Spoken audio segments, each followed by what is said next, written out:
السلام عليكم ورحمة الله وبركاته. وإذ سلام دمان أصحابتي قالقة أصحابتين قالقة سيتين في عنتين من نبات قبتين إلهي إذن كيس وإذي رجينا ملك سعدونك كجوكتان قيري فرحة لسود وهذا وماموانا إيا مركلة ولي وحان جوغنا جنال كيني dumarka Soomaaliyeed waxaan ka jawaabaynaa su-aalihii inoo qaaska ahaa inoo gaarka ahaa ee nambaradan hortiina yaallo mar walba layga soo weydiiyey ka raalli ahaada haddaan la soo daahay oo iska xaal adduunya howshaa badan allaha barakeeyo soo dhawaada welcome akhyaarta sharafta leh su-aashan waxay tahay horta waa muhiim su-aal kasta qof bay muhiim u tahay dad bay muhiim u tahay marka saacad walba oo su-aasha aad ku soo leexato hadday ku qancisood ku soo leexatayna welcome haddaad dan ka laheed ood raadinaysay xalkeedana hadal he lama soo koobi karee xalkeeda allah ku siiyo aamin yaa rabbi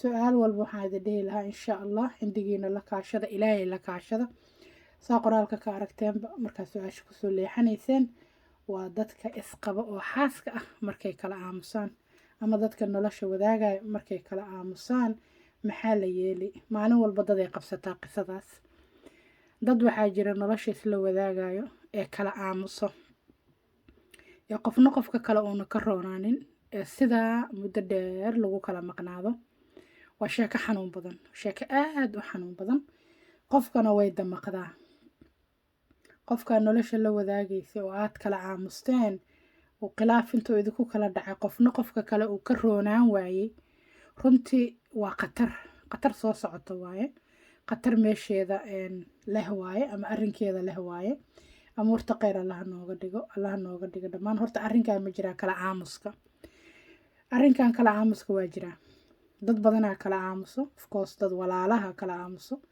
ka alla magan marmar wiil iyo waalidaa kala aamuso ama laba qof oo isdhashay hooyo iyo awlaadeeda ama aabe iyo awlaadiisa laba walaalo ah diris saaxiibo qaraabo meesha shaqada dada isla joogtaan rugta waxbarashada dada isla joogtaan best friends laba isku xaasa kala aamuskaas waa jiraa kala aamuska marmar waxaa dhaca laba qof oo laba meel kala degan oo kala gaabsato mar waxaa jirta laba qof oo isla nool oo guri ku wada nool ama walaalo isku ah oo kala aamusto amaba labadii qofoodee xaaska isku ahayd ee kala aamusto horta kala aamus oo dhanba ma fiicno cid walba uu saameeyaba ma fiicno wax fiican maaha kala go uu keenaa iyo kala calool goosi uu keenaa labada qofood markay xaas isku tahay ee isqabaan runtii lama ammaanin inay kala aamusaan iyo inay kala calool goostaan waayo labada qofood markaynu isku uurfiyoobeen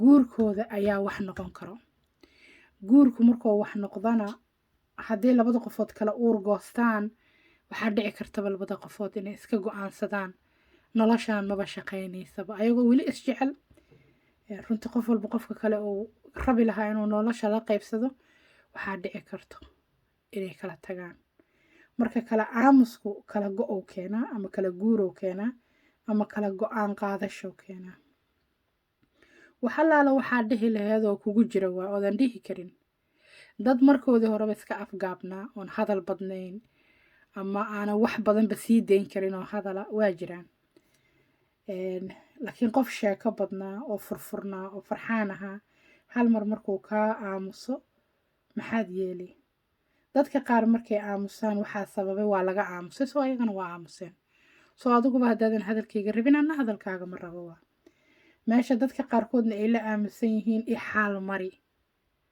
waa iga aamustay waa kaa aamusay adaa iga galdarnaa adiga horta i xaal mari den dabadeed waa hadli doonaa amarka ilaahay waxaa dhacda dadka qaar inay dadka kale la hadlaan ku nafisaan la qoslaan la sheekaystaan laakiin markii labada qofood oo kale aamusta ay noqoto dabadeedna ay maaragtay aamusnaantii soo celiyaan ilaa qofkii ka aamusnaayeen ayay sheekadu timide marka ilaahay baa garanayo meeshay wax ka jiraan runtii qofkaa rajo ka leedahay lagama aamuso qofkaa rajo ka leedahayna hadal macaanaa lagu dhahaa hadalka qofka wuu soo qalbi hantaa hadalka qaraar waa sida yadda oo kale qofka markaa hadal qaraar ku dhahdid adoo yad ku dhufatay lamid tahay meesha dadka qaarna ay kaa eeba dhahaan hadalka qaraar yad waa ka daran yahay. Yad in laygu dhufto iyo hadal qaraar in lay dhaho, hadalka qaraar in lay dhaha ii daran.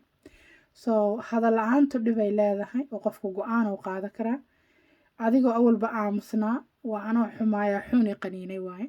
adoo awalba aamusnaa haddii go-aan laguu gaaray haddana uu kaa dul yimaado waa dhibaato. marka amuurta kheyr allah ka dhigo. raggana looma amaanin aamusnaanta, dumarkana looma amaanin. dadka qaarkoodna aamusnaanta faraha badan iyo interact la-aanta ayaaba go-aan laga gaaraaba. waa in nolosha markaad ku jirtid waa inaad si kifaaxa ku noolaataa. bashaashinimo iyo farxad aad heshaa, kalsooni iyo caloolfiyoobi aad heshaa, dhiirigelin aad heshaa. waxaad nolosha u guursatay qofba inaad la qaybsato ood saaxiib noqotaan. nod in lagu kadeedo, in lagu canaanto, in lagugu hadal qaraaraado, in lagu kalifo, in lagu bahdilo, iyo in si abuusa lagula dhaqmo. aamusnaanta abuuskay ka mid tahay.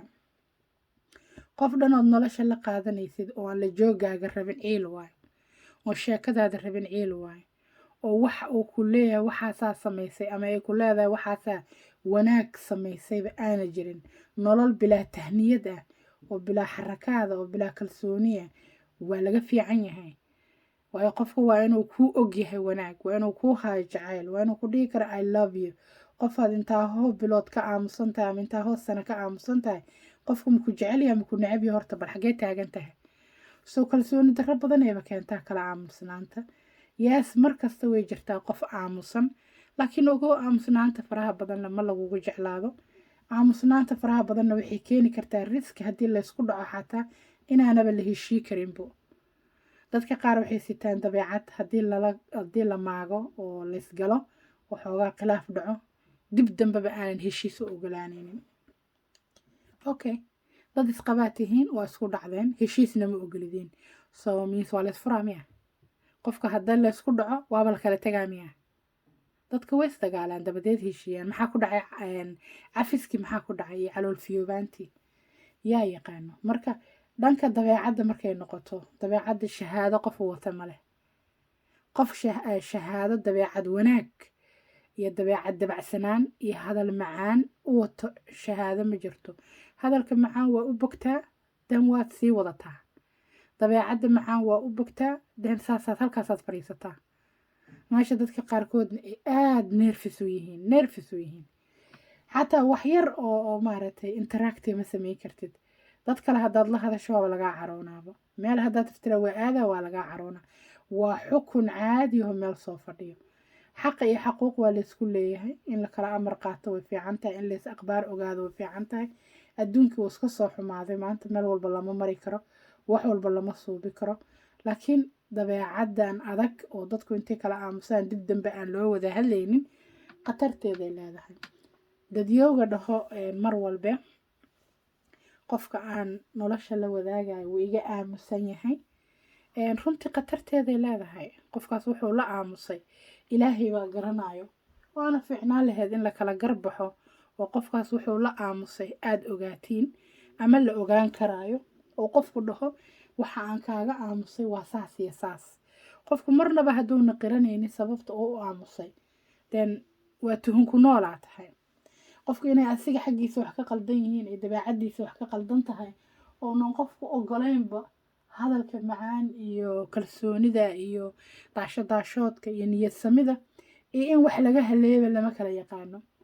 marka saas aawadeeda riskigaasaa jiro. qofka aniga waxay ga qaldan yihiin oo 2 maalmood oo isku xigtaba aanan faraxsanaanaynin qofna ma dhihi karo. nafta ma ogola inay isbahdisho iyo inay qirato qaladkeeda iyo inay maaragtay waxba fahmi karin iyo inay xaragaadkaas iyo kalsoonidaas iyo baashaalkaas iyo dabeecad wanaagaas inuuna qofku haynin. qofku ma qiran karo. qofna ma rabo inuu dadka kale ka liito. soo dad badan waxaa jira iska aamusan laakiin cilada adiga aadan hayn oo xaggiisa ama xaggeeda ay tahay. saa idii sheegaba shahaado cid wadata male. dabeecad wanaag, hadal macaan, qalbi wanaagsan, qof furfuran oo lala sheekaysan karo oo dabeecaddiisa maalin walba ay saas tahay ama si fiican tahay ama same ay tahay ama isku mid ay tahay. dabeecado isbabedelaa jiro oo la yiraahdo multi personality. dadka qaarkood waxay haystaan multi personality ama dabeecado kala duwan ay haystaan.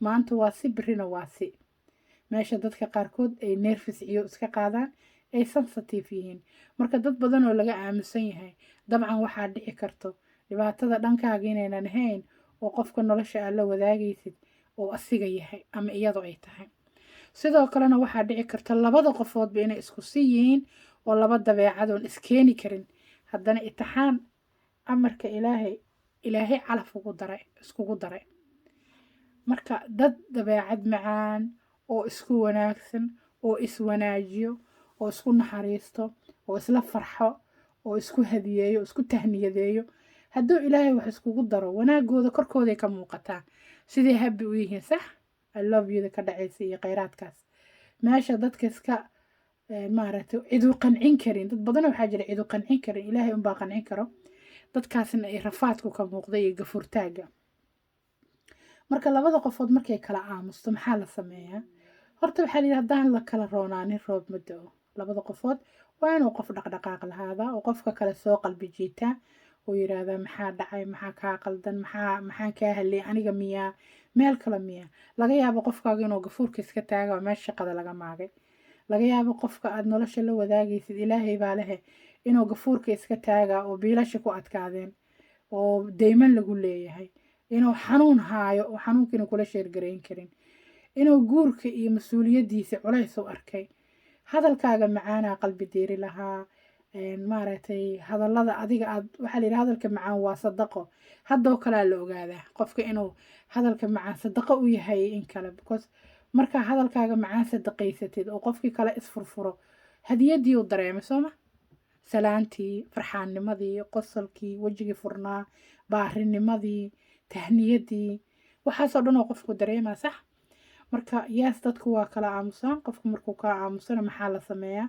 bal adiga haddaad garatay inuu qofka kaa aamusay adna aad ka aamusneed bal adiga isfududee wax kaloo la sameyn kara male haddii kale saas sidii loo yahay waaba la iskaraasanaa maxaan kaa la goynaa maxadiga la goynayaa ka dhexayso soo qof walba wuxuu u maleeyaa qof kale oo wanaagsan inuu jiro haddii laba qofood ay kala tagto siyaabo badanaa loo kala tagaa laakiin sometimes nafisaa la doonanooyaa haddaadan adigu farxaanad ahayn qof farxaane haddaadan deeqsi ahayn qof deeqsi ah haddaadan niyad fiicnayn qof niyad fiican qof xoog furan qof guurka u jajabanay wax walba u ogol guurka maxaa haddaa loo kala tagaa qof walba qofka ilaahay ugu deeqay haddaan la kala dhimanin hadda shalay waa tii la isdooqsaday soomaa maanta maxaa lagu kala tegay kala aamusnaanta isfahan la-aanta isla qaylinta aflagaadada niyad jabka hanjabaada iyo waxyaabo badan oo loo baahnayn marka amuurta kheyr allaha ka dhigo allaha nooga dhigo dhammaan xal allaha keena anigu waxaan dhihi lahaa qofkii laga aamuso